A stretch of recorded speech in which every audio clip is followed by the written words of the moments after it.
A cruz e o punhal. Davi Wilkerson. Capítulo 16 de 23. Logo que reunimos os obreiros, levei-os à capela e, de pé ante nosso feixe de trigo entalhado, contei-lhes rapidamente como funcionam as quadrilhas em Nova York. Violência é a palavra-chave dessas quadrilhas, disse eu aos jovens. Às vezes revela-se diretamente nas lutas em que alguns perdem a vida, ou através de estupros e homicídios. Também se expressa indiretamente pelo sadismo, homossexualismo, lesbianismo, promiscuidade, narcóticos e alcoolismo. Essas coisas horríveis são a regra, e não a exceção, nas quadrilhas de Nova York. Era importante, na minha opinião, que os jovens obreiros conhecessem a razão dessas condições patéticas. Nós, pregadores, talvez usemos nosso vocabulário com um pouco de exagero, dizia eu, mas algumas das nossas palavras profissionais são perfeitas, se pensarmos no seu significado real. Por exemplo, falamos em pecadores perdidos. Quando fiquei conhecendo esses membros de quadrilhas, não poderia deixar de observar que agiam como se estivessem realmente perdidos. Andavam sem rumo, amedrontados, olhando para os lados com desconfiança. Carregavam armas contra perigos desconhecidos, prontos, a qualquer instante, para lutar ou fugir a fim de salvar a vida. Esses rapazes perdidos se reúnem, procurando proteção, e aí forma-se uma quadrilha. Descobri uma coisa importante no meu trabalho entre os rapazes das ruas. Poucos tinham um verdadeiro lar. As palavras de sua gíria que significavam lar, eram prisão e casa de horrores. Eu queria que os nossos jovens conhecessem essa situação através de experiência pessoal. Por isso, levei-os à casa de um dos rapazes que eu conhecia. Quando chegamos, a porta estava aberta, mas não havia ninguém em casa. A gente pode ver porque a chamam casa de horrores, disse uma das mocinhas que era de uma fazenda em Missouri. Era verdade. Nesse cômodo morava uma família de 5 pessoas. Não havia água corrente, nem geladeira. O fogão era um fogareiro elétrico de uma chapa só, que ficava em cima de uma cômoda. Não havia banheiro, mas adiante no corredor, um cubículo mal cheiroso, com uma torneira, servia de banheiro para as 8 famílias daquele andar. A ventilação do apartamento era péssima, e havia sempre um cheiro de gás impregnando o ar. A única janela do quarto dava para um muro de tijolos a apenas 15 centímetros de distância. Uma lâmpada de 40 velas era toda a iluminação da casa. E sabem quanto essas pessoas pagam pelo aluguel da sua prisão? Perguntei. $20 por semana, 87 por mês. Fiz um cálculo rápido. O proprietário ganha mais de $900 por mês, e é quase tudo lucro. É sabido que muitos proprietários de favelas ganham, por ano, 20% de lucro líquido sobre o seu capital. E por que a família não muda para outro lugar? Porque infelizmente um negro ou um porto-riquenho não pode morar onde quer, tive de confessar. A discriminação racial é uma chaga social. E os novos centros habitacionais? Para responder a essa pergunta, entramos no carro e andamos quase 2 quilômetros, até um grande conjunto de apartamentos. Esses projetos, muitos pensavam, eram a solução para a necessidade das favelas de Nova York. Grandes máquinas entravam nas áreas de maior população como a que visitáramos antes, derrubavam os prédios velhos, e construíam outros melhores no lugar. Teoricamente, esses prédios novos seriam para os antigos locadores. Deveriam também alojar o médico, o dono da mercearia da esquina e o advogado. Na realidade, não era isso que acontecia. O antigo morador, o proprietário do armazém e o profissional, não poderiam esperar 2 anos até o novo prédio ficar pronto, e então, mudavam-se. Quando o projeto estava terminado, quem teria prioridade? Naturalmente os casos mais urgentes, em geral pessoas que não conseguiam se sustentar. O resultado era duplo. Primeiro, os moradores se sentiam perdidos. Nenhuma das velhas instituições estava ali, nenhum dos membros mais estáveis da população, como os comerciantes e os profissionais. Em segundo lugar, porque os casos mais urgentes tinham prioridade, os projetos na realidade criaram turbilhões gigantescos, para onde convergiam todos aqueles que, por uma ou outra trágica razão, não podiam se sustentar. O projeto que visitamos tinha poucos anos, mas já eram evidentes os sinais de desintegração. Passamos por gramados muito abandonados. Vários vidros do andar terra estavam quebrados. Havia obscenidades escritas nas paredes, e as entradas cheiravam a urina e vinho barato. Nesse local também visitamos uma família que eu conhecia. A mãe estivera bebendo. Nenhuma das camas fora arrumada, a louça de várias refeições se empilhava sobre a mesa. O menino que viéramos visitar estava sentado numa almofada velha, olhando para o vácuo, sem dizer uma palavra, aparentemente sem perceber que estávamos ali. Já vi esse rapaz em outro estado de espírito, disse eu quando saímos de lá. Hoje está quieto demais, mas já o vi muito ativo. Ele está geralmente nas ruas. Não querem em casa, onde ele só pode ir quando a mãe está inconsciente de tanto beber. E isso, indiquei novamente, era outra razão para a formação de quadrilhas. Amontoe 1000 famílias torturadas, e você terá uma população flutuante de jovens que são hostis e amedrontados, que se ajuntam procurando um senso de segurança e de pertencer a alguma coisa. Criam para si um lar, lutando por um domínio que seja seu e que nenhum estranho pode invadir. É a sua fortaleza, delineada com precisão militar. O limite ao norte é o prédio do Corpo de Bombeiros. O limite ao sul é a rodovia. Para o oeste o rio e para leste o bar de Flanagan. Não há muita coisa que esses jovens podem fazer para encher o tempo. Muitos são degradantemente pobres. Encontrei-me certa vez com um rapaz de 14 anos que não havia comido uma refeição completa em 2 dias. Sua avó, que cuidava dele, dava-lhe uns trocados pela manhã, e o enxotava de casa. O dinheiro dava para comprar uma Coca-Cola como café da manhã, um cachorro-quente para o almoço, e na hora do jantar ele ria, dizendo estar fazendo regime. Estranho, porém, era que apesar de os rapazes que eu encontrava nunca terem o suficiente para comer, sempre tinham o bastante para comprar uma garrafa de vinho. Realmente, fico assustado ao ver o quanto esses jovens bebem, disse eu aos nossos obreiros. Muitos dos rapazes bebem o dia inteiro. Raramente ficam bêbados, não têm dinheiro para tanto, mas também nunca estão completamente sóbrios. Começam a beber logo que se reúnem, lá pelas 10 ou 11 da manhã, e continuam enquanto têm dinheiro. De vez em quando, de alguma forma, geralmente batendo carteiras ou roubando o dinheiro do lanche de crianças menores, entra dinheiro suficiente para comprarem coisa mais forte. E em mais de uma ocasião, em nosso bairro, isso resultou em tragédia. Quando voltamos ao centro, levei os obreiros para a capela novamente, e contei-lhes a história de Martinho Lenski. Martinho era um estudante que trabalhava nas horas vagas, para sustentar a mãe inválida. Certo dia em que não trabalhava, foi a uma festa de vodka na casa de um colega. 10 jovens estavam lá, 6 rapazes e 4 moças. Depois de 1 hora bebendo vodka e dançando, acabou-se a bebida.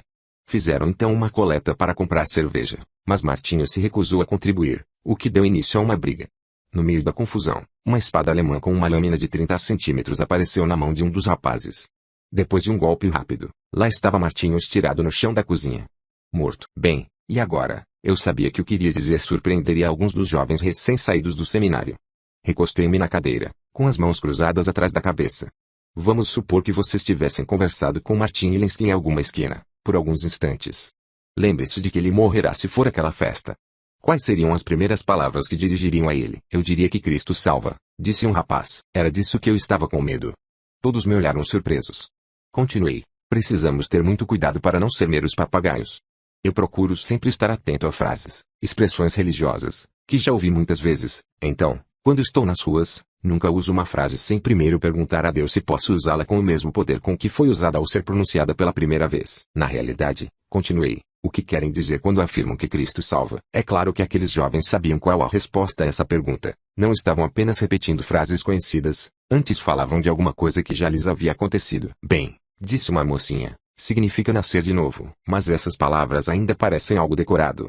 Não soariam com a autenticidade necessária para cativar a atenção de Martinho antes que ele fosse esfaqueado com uma espada alemã de 30 centímetros. O que aconteceu a você, quando nasceu de novo? Perguntei àquela moça. Logo que fiz a pergunta, ela ficou pensativa. Hesitou por um momento antes de falar. Depois, respondeu num tom de voz que cativou a atenção de todos, imediatamente. Contou da mudança que se dera na sua vida. Falou de como fora triste, sozinha e amedrontada, achando que sua vida não tinha significado. Já ouvira falar de Cristo, disse ela, mas esse nome era apenas uma palavra. Certa vez uma amiga me disse que Cristo poderia acabar com a minha solidão e o meu medo. Um dia, fomos ao culto e, quando o pregador convidou-me para ir à frente, fui. Ajoelhei ali, à vista de todos, e pedi a esse Cristo, que havia sido apenas um nome, para transformar a minha vida. Desde aquele dia, tudo está mudado. Sou realmente uma pessoa diferente, e é por isso que dizemos que nascemos de novo. Sua solidão desapareceu? Sim, completamente. E o seu medo? Também. E Cristo é mais do que uma simples palavra para você? Claro. Uma palavra não pode mudar as coisas. Estávamos todos silenciosos. Palavras vazias também não poderiam mudar as coisas para Martinho, disse eu. Não se esqueçam disso quando saírem às ruas amanhã. Em maio de 1961, o Centro Desafio Jovem já estava em funcionamento. Todos os dias, mesmo na segunda-feira, considerada dia de folga, os jovens estavam nas ruas do Brooklyn, Harlem e Bronx, procurando jovens que precisassem deles. Foram a hospitais e cadeias, a escolas e tribunais. Fizeram cultos ao ar livre em Greenwich Village, Coney Island no Central Park. E enquanto trabalhavam, o número de jovens que passavam pelo centro aumentou consideravelmente. Durante o primeiro mês de atividades, mais de 500 jovens foram salvos, se posso dar a essa palavra o seu significado mais completo. 500 jovens foram alcançados com a mensagem do Espírito. Suas vidas mudaram radicalmente, deixaram as quadrilhas, procuraram emprego, começaram a frequentar a igreja. Desses 500, talvez uns 100 vieram ao centro necessitando de cuidados especiais, e desses 100, apenas alguns poucos estavam em situação tão difícil que precisaram morar no centro, absorvendo diretamente seu ambiente de amor. Um dos primeiros rapazes a experimentar uma cura de personalidade no nosso centro foi Jorge. Era um rapaz bonito de 19 anos. Aliás, para o seu próprio bem, era bonito demais. Não tinha lar, pois havia sido posto na rua por seus pais. Eles ficaram desgostosos com a sua conduta com senhoras mais idosas. Estava sempre envolvido em casos com mulheres que tinham o dobro da sua idade. Seu modo de agir era sempre o mesmo. Fazia amizade com alguma mulher solitária, de meia idade. Contava-lhe uma longa história da vida difícil que levava, conquistava sua simpatia e pedia para voltar novamente, só para conversar. Me faz tanto bem. Essas conversas geralmente levavam a coisa mais séria, e logo Jorge tinha uma nova amiga. Mudava para o seu apartamento, onde era tratado como filho. Ele era joalheiro, e logo que se via acomodado na casa, conseguia levar a conversa ao assunto de joias, oferecendo-se para consertar qualquer coisa quebrada. Jorge, então, deixava a casa com as joias, usando a desculpa de levá-las à loja de um amigo, mas na realidade levava-as ao mais próximo receptador de coisas roubadas. Era uma vida inútil e sórdida, para um rapaz jovem e saudável. Mas um dia tudo mudou. Jorge parou para ouvir um culto ao ar livre, e embora se negasse a conversar com nossos obreiros naquela hora, alguns dias mais tarde apareceu no centro. Foi lá só para ver. Sentiu uma estranha sensação de bem-estar, logo que entrou. Um dos nossos obreiros, o Adcover, viu e começou a conversar com ele. Antes do meio-dia, Jorge havia resolvido começar uma vida nova. Orou para que se desse uma mudança na sua vida, e aconteceu exatamente o tipo de milagre completo e instantâneo, ao qual nunca nos acostumamos. Foi como se de repente, um enorme peso tivesse sido tirado das minhas costas, disse Jorge mais tarde. Estava tão emocionado com a mudança que o se dera nele, que não conseguia parar de falar no assunto. Ficava a comentá-lo, analisando em todos os seus aspectos. Com o passar dos dias, Jorge começou a sentir a necessidade de restituir todo o dinheiro que havia roubado. Arranjou um bom emprego, porque é um rapaz realmente habilidoso. Cada centavo que sobra, tirando o estritamente necessário para viver, destina-se a pagar essas dívidas. Quando estiverem todas pagas, Jorge quer ingressar no ministério. À medida que o verão ia passando, mais e mais rapazes passavam pelo centro, e começamos a enfrentar um problema moral. A grande maioria dos rapazes havia infringido a lei. O que deveriam fazer sobre isso? Não é pergunta fácil de responder. Seria relativamente fácil para um rapaz que se tornara forte em sua nova vida, aceitar o castigo, mesmo que fosse cadeia. Mas tornar-se forte, geralmente leva algum tempo. Há muitas crises a passar, muitos períodos de sequidão espiritual, muito a aprender na arte de ser crente. Se um rapaz faz a sua confissão à polícia muito cedo e é posto na cadeia, corremos o risco de perdê-lo.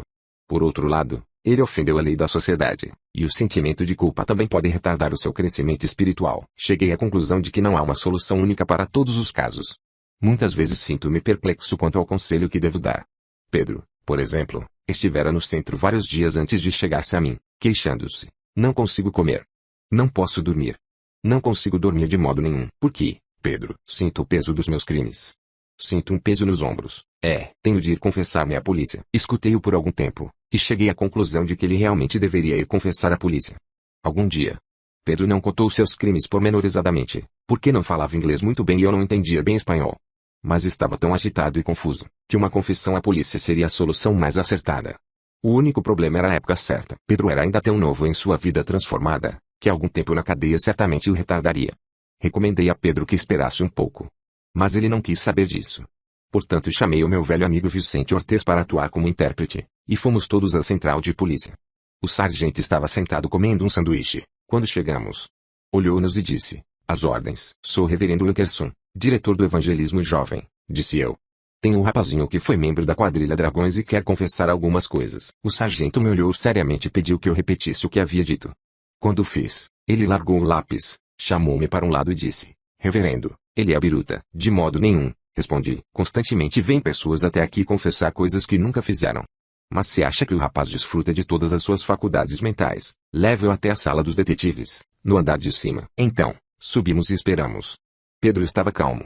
Logo entrou um detetive e perguntou-me a queima-roupa, se eu havia obrigado Pedro a vir fazer essa confissão. "Não", respondi. "Ele veio de livre e espontânea vontade." "O senhor sabe que talvez ele vá para a cadeia?" Pedi a Vicente Ortez que explicasse isso a Pedro em espanhol. O rapaz acenou que sim. Ele compreendia. Então o detetive tirou umas folhas de papel amarelo, molhou o lápis na boca e acomodou-se na cadeira. Era muito bondoso, e estava bastante impressionado. "Muito bem, Pedro, então diga-nos o que você quer confessar." "Bem", disse Pedro, por intermédio de Vicente Ortez, "lembra-se daquele caso de esfaqueamento?" E continuou descrevendo um incidente que se dera no Central Park 2 meses atrás. O detetive largou o lápis e chamou outro oficial. Lembravam-se do incidente, e seu interesse despertou imediatamente. Pedro detalhou os acontecimentos que levaram ao esfaqueamento. Ele estava tomando narcóticos, e já precisava renovar a dose. Estava com 2 outros rapazes. Viram um jovem sozinho num banco. Rodearam-no, roubaram o seu dinheiro e enfiaram uma faca no seu estômago. Pedro continuou, confessando mais 2 roubos. Os detetives ficaram com ele das 6 até as 12, conferindo os fatos. Acharam o rapaz que havia sido esfaqueado, mas ele também já tinha passagens pela polícia, e não queria fazer acusação, não queria se envolver. A loja da qual Pedro roubara mercadorias 2 vezes, também se recusou a fazer acusações. Conheço aquele lugar, disse Vicente Ortiz. Penso que estão bancando o jogo do bicho ocultamente. É provável que também não queiram se envolver. Foi assim que, finalmente, a polícia não conseguiu achar ninguém que acusasse Pedro, e se dispôs a libertá-lo, sob nossa custódia. Voltamos ao centro, e na manhã seguinte Pedro foi o primeiro a se levantar. Acordou a todos com o seu cântico cantava tão alto, e cumprimentou a todos com tanta alegria estampada no rosto, que ninguém teve coragem de reclamar. Pedro era uma pessoa diferente. O seu coração estava cheio de uma alegria realmente maravilhosa. Mas nem todos os nossos rapazes tinham uma história tão dramática. Na realidade, a maioria dos jovens que vêm ao centro e acham nele um lar são apenas pessoas solitárias. Suas vidas não significam nada. Sentiam que não eram bem recebidos nos seus próprios lares, porque de fato não eram bem-vindos. Envolviam-se em trapalhadas, mas geralmente em delitos menores, que eram apenas um sintoma. Temos um rapaz maravilhoso, por exemplo, que realmente considera o centro como seu lar. É um rapaz simples chamado Lucas. Lucas teve muita dificuldade para enfrentar a luta da vida. Tem um sorriso alegre, um brilho nos olhos, e um caloroso aperto de mão. Muitas vezes no passado, contudo, teve grandes dificuldade em concentrar-se no trabalho que fazia. Quando tinha 11 anos, começou a matar aulas e andar às soltas no Bronx, com uma quadrilha chamada Coroas. Seu esporte predileto era quebrar o vidro da radiopatrulha, e correr. Corria por cima dos telhados, fazendo com que os policiais o perseguissem ofegantemente, dando verdadeiros saltos mortais de um telhado a outro, rindo, se não o alcançassem e tivessem de agarrar em alguma calha, para salvar a própria vida. Lucas começou a andar com outra quadrilha, os Dragões e, com a idade de 15 anos, foi escolhido seu presidente. Não ficou muito tempo nesse posto, porque logo depois viu-se na cadeia por ter batido no professor. 6 meses mais tarde foi solto, mas ainda não tinha conseguido achar o que queria. Frequentou uma escola profissional para padeiros, mas também não combinava com o professor. Foi a uma escola de cozinheiros, e o mesmo aconteceu.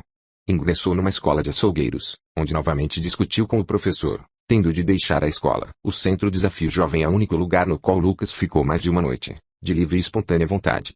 No momento em que entrou pela nossa porta, sentiu-se em casa. O que eu acho mesmo especial, ele sempre diz aos recém-chegados, a quem ele recebe com aquele seu enorme sorriso, é que aqui ninguém se importa com a sua raça ou nacionalidade. Aqui temos brancos, negros e espanhóis, e estão todos misturados, em Deus. Lucas teve uma experiência religiosa surpreendentemente profunda. Ele associa o novo calor da sua personalidade tão intimamente com o centro, que estamos achando difícil fazer com que dê o passo seguinte na sua carreira. Só quer ficar aqui e ajudar-nos. Por isso resolvemos deixá-lo conosco. Lucas trabalha nas compras, e é de toda a confiança. Ele ganha o seu salário de $10 por semana, muito merecidamente. Um dia, quando estiver pronto, ele dará aquele passo, como fazem todos os nossos rapazes.